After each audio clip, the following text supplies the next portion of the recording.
Good morning from Pangkor Island. Whew, yesterday was the biggest push of the Malacca Strait passage yet. I ended up doing 90 miles. It took me 20 hours. I planned on only doing like 65 or something like that, 67 miles or something. I left at 4 a.m. from Port Klang and thought that was early enough to get me into this. There's like a river anchorage just shy of here, 30 miles shy of here. That was my plan, was to go to that river anchorage, anchor, and then just do this 30-mile hop to Pangkor today. But as the day progressed, I realized I wasn't gonna make that river before dark. So I was like, if I have to anchor in the dark up a tight river, and it was like a really tight entrance and stuff, if I'm gonna have to anchor in the dark anyway, I might as well just keep pushing the extra 30 miles and anchor in the dark here where I want to be rather than split it up. I'm really glad I did it. I wasn't like beat up or anything. I wasn't even that tired. Considering it was a 20-hour passage where I didn't have any naps or anything, I felt okay. Pretty uneventful passage yesterday, which is good. And now we're anchored here just outside the marina at Pangkor, which we're getting ready to start the engine and head into the marina. Gonna be here 3 nights, so get 2 days off to just rest. Have to do my domestic clearance here as well, like I did at Port Dickson, which shouldn't be too big of an ordeal. I'd originally thought this was going to be the final destination for my season. They have a big boatyard here. Lots of cruising boats come here to haul out. I even have friends that have had their boat on the hard here for a long time, and people have hauled out here, and it's supposed to be a good spot.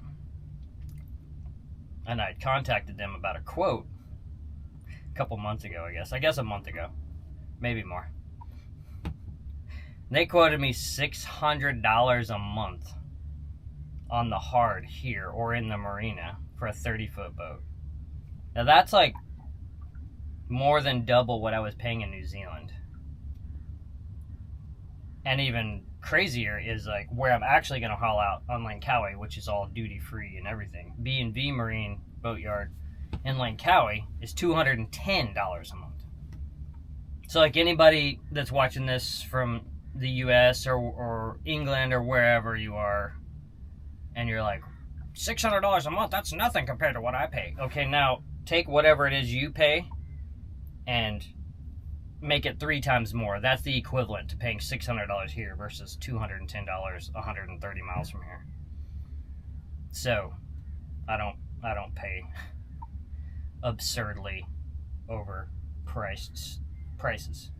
So and I have 3 different references for that B&V boatyard. You haul out, you can stay on your boat there, you can do your own work, all that stuff. So seems like a good spot, and the price is absolutely right on the money. But nevertheless, we're gonna pop in here for a few days and rest up, check out the chandleries here, and then it's just 2 more hops. Just from here to Penang, I'll just anchor for the night at Penang and then push on to Langkawi.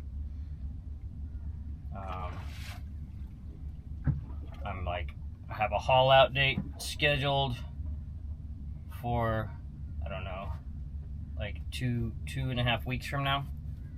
So I want to get up there and have a moment to rest and be in a marina and just kind of get my bearings before the haul out. And then I'll be hauled out for a week before I fly back to the States to handle some business and to go to the Annapolis boat show.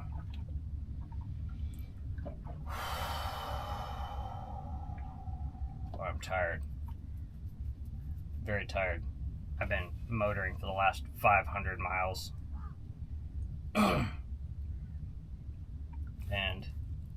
almost just shy of a month I've been motoring. So that's where we're at. We're gonna haul up, head into the marina. They found us a little spot next to a catamaran that we'll fit in, snug as a bug in a rug, and sit still for a minute.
Awesome.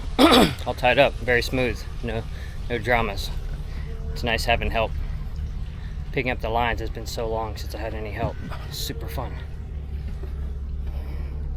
Excited to be here. Excited to stop for a few days and rest. And get the boat in order. Good morning from Pangkor Marina. I've been here 2 days, resting and recovering from the big pushes, which has been really nice.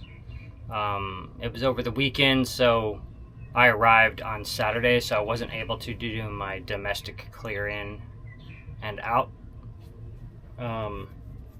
So now it's Monday morning. We're gonna take a car into town and visit customs and immigration.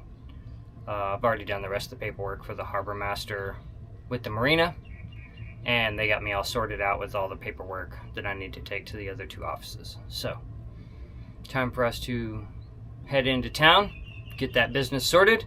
Maybe we'll pop into a few shops and look around, see what they got. I went for a walk yesterday and found this local little market and got a couple things. Pretty well stocked, but yeah, I could, it's always good to pop in and see, maybe get some fresh stuff. Tomorrow morning we head out for the last two big pushes. We have a 70 nautical mile push to Penang Island, and then another 70 mile push from there to Langkawi. Finally reaching Langkawi after almost a year delay, which is crazy. So that's what today looks like. Let's get to it.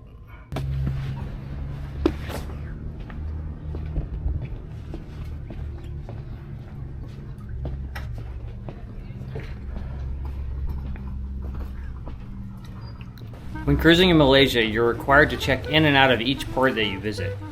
This is called domestic clearance. It's free to do the clearance, and the Malaysian officials are friendly and well organized, so the process is simple and it's not nearly as time consuming as clear in and out procedures of most countries. You only have to do this when you're stopping at a port or a harbor with a harbor master. I decided to only stop at 2 marinas for the entire 400-mile journey up the Strait of Malacca. So I did my domestic clearance at Port Dickson, Pangkor, and then my final domestic clearance at Langkawi. At Pangkor, the process went like this. The marina office handled all the paperwork and made me copies of all the documents I would need to turn in and explained the order of offices I would need to visit. At Pangkor, the marina is considered the harbor master, so this is the first office visited. I was doing my clear in and clear out at the same time because I was planning on leaving within 48 hours of clearing in.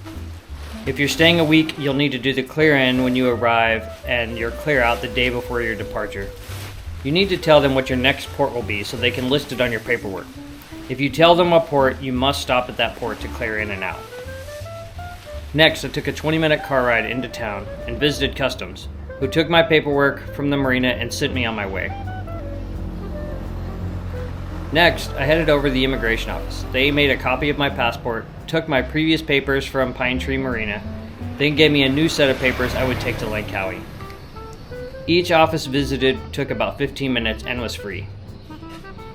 The order of offices you visit may be different port to port, and it will for sure be different if you're just clearing in or just clearing out, versus doing clear in and clear out at the same time. So it's best to clarify with the harbor master the order of offices of which you need to visit. You can also check the No Foreign Land app, as oftentimes cruisers will enter this information listing the order of offices for each port. I have some friends who did a domestic clearance at Pine Tree at Johor Strait and declared their next port was Langkawi and transited the entire Malacca Strait just anchoring out and had no issues when they cleared into Langkawi. But a note, if you do this, you will not be able to stop at any marina unless you have a boat emergency.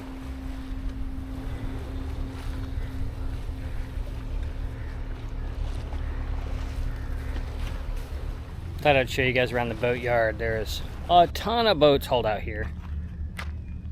Also worth pointing out, this is the most absurdly overpriced boatyard and marina in the whole of Malaysia. I don't know why there's so many boats hauled out here, but they have quite a few. And I love looking at boats, really fun, so I thought I'd take you along and show you what I see. Let's go have a peekaboo at some boats.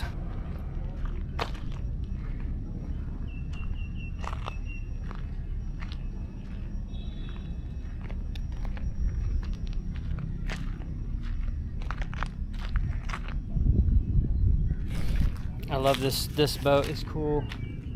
It's steel. Now I'm not like an expert on all boat types, but maybe it's a Van de Stad. It's from Sydney, but it's a really cool little steel boat. Awesome. Full keel, cutaway 4-foot. Rad boat.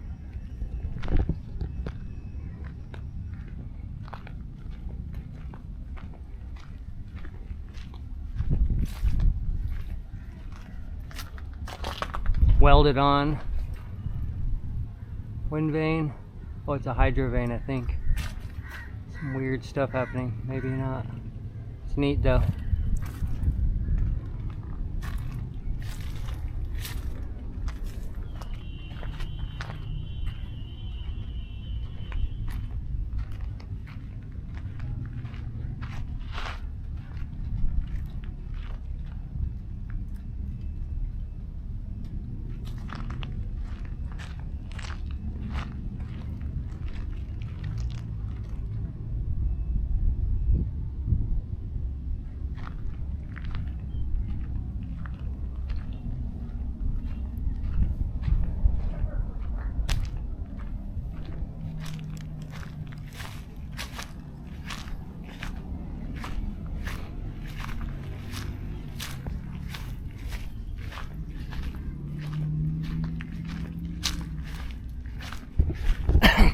This is like the front part of the yard, which feels more like long-term storage.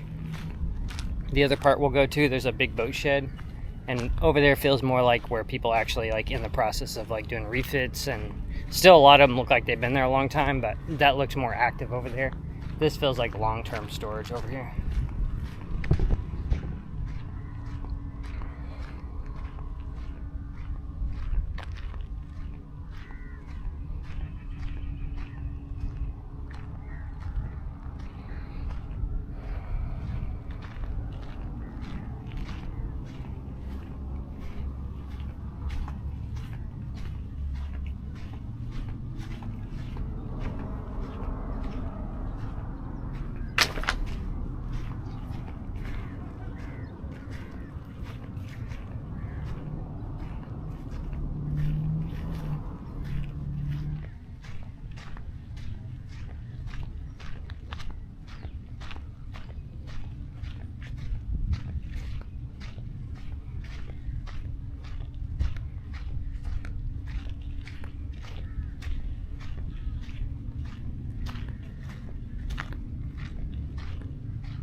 Now we're coming into sort of the back lot where most of the boats are. And I'll show you, they have a pretty cool lift, boat lift, where it's not like a traditional style with slings, like a big crane. It's like a trailer style lift that are more contemporary. Pretty cool. Seems pretty doable. It's neat.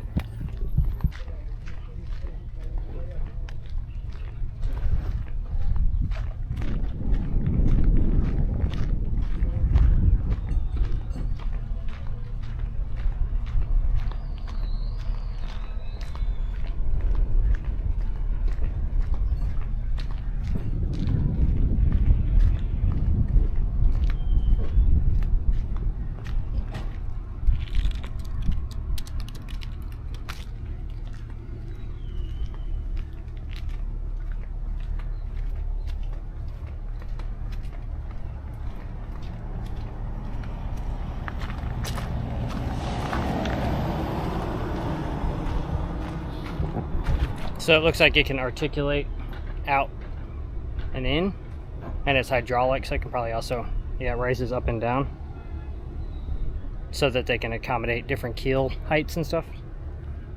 Really neat. Less spooky than having your boat in slings. Pretty cool. But I think it's limited as to what it can lift. Like the guy, Ross, I met, Australian, really nice Australian dude across from me on, I think his boat's called Sunrise 2. They couldn't lift his cat out here, so he had to go to that proper shipyard around the corner to get hauled out. So there is limitations, but here's some other boats.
I love this blue-footed booby graphic on the front.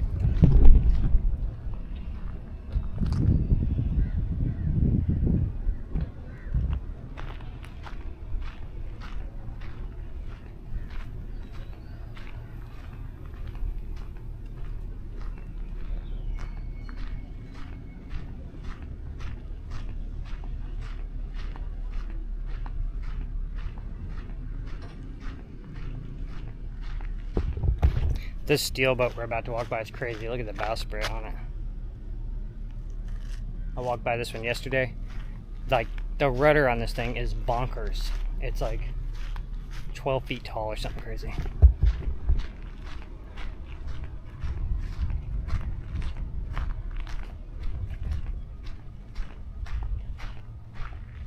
I mean, look at that rudder. Look at it compared to the ladder.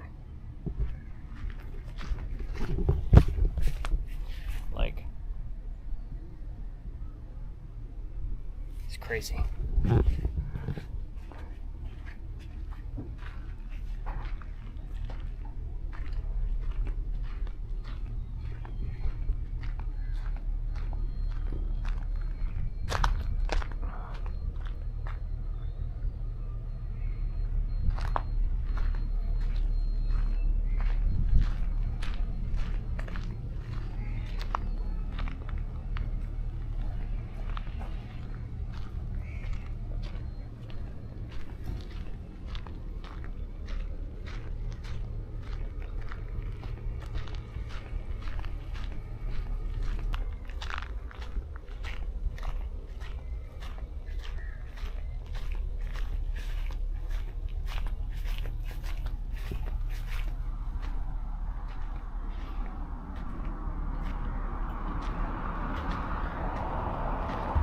I love this little boat I'm about to show you.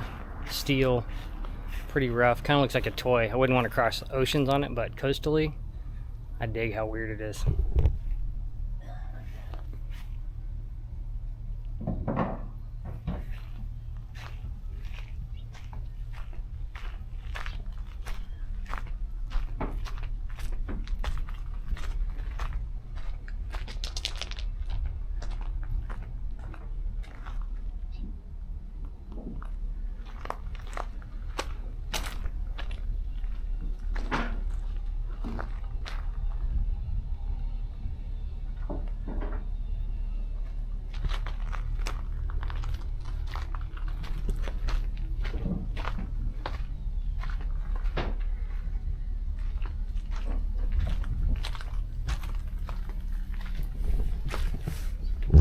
My boat looks like a bath toy. I'm into it.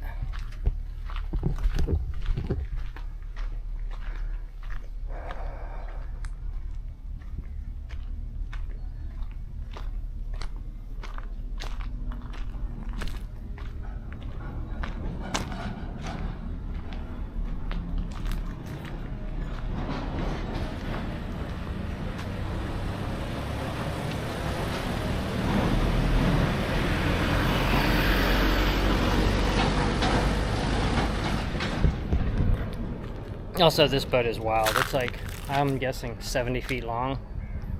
I think it's steel, maybe aluminum, I'm not sure. But the helm station looks like a total suicide thing, like suicide spot. And it has like 2 engines for a monohull. Very weird, but check out the helm station first.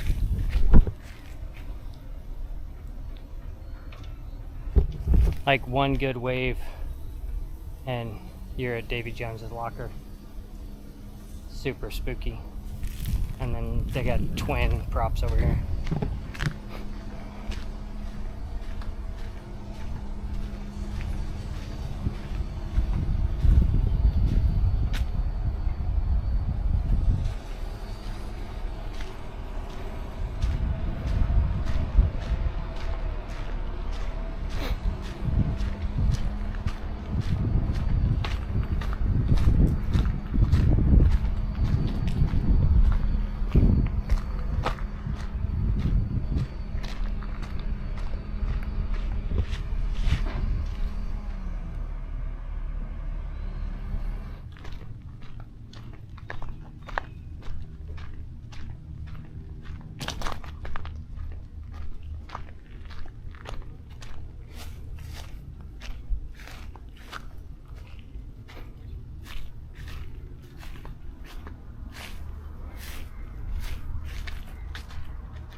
Oh, I like this like custom made wind vane. It's really cool.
Cruisers Lounge. I guess I saw on No Foreign Land it said they have Starlink in here, so if you wanted internet access, pretty warm though. Pretty warm in here. They have books. Yeah, little spot.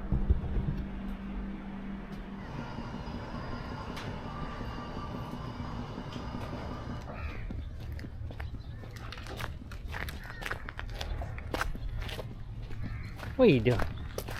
You scratching?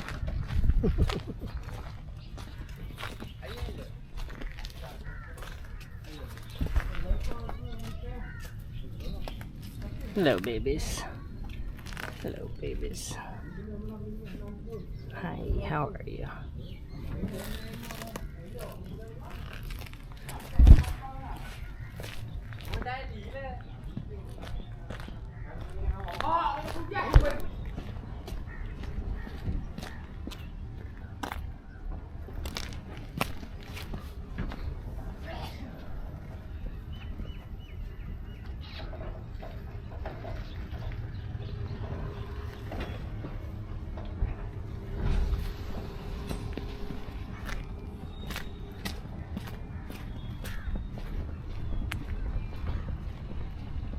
I've saved the best for last. This is the shower and toilet facilities for Pangkor Marina. Again, I need to state, they want $600 a month for a 30-foot sailboat, and this is what you have for your shower facilities for the entire marina. It's little more than a closet with a gravity-fed water for your shower, no hot water whatsoever, and you have to bring your own toilet paper to use the toilet. In contrast, Admiral Marina's facilities look like this. If you were considering hauling out at Pangkor or spending an extended amount of time in a marina in Malaysia, I would definitely say consider Reebok Marina up in Langkawi. It's 1,000 times nicer, cheaper, and just all around a better experience. It's also surrounded by tons of marine chandlery, so check out Reebok before you make a decision to stay at this marina.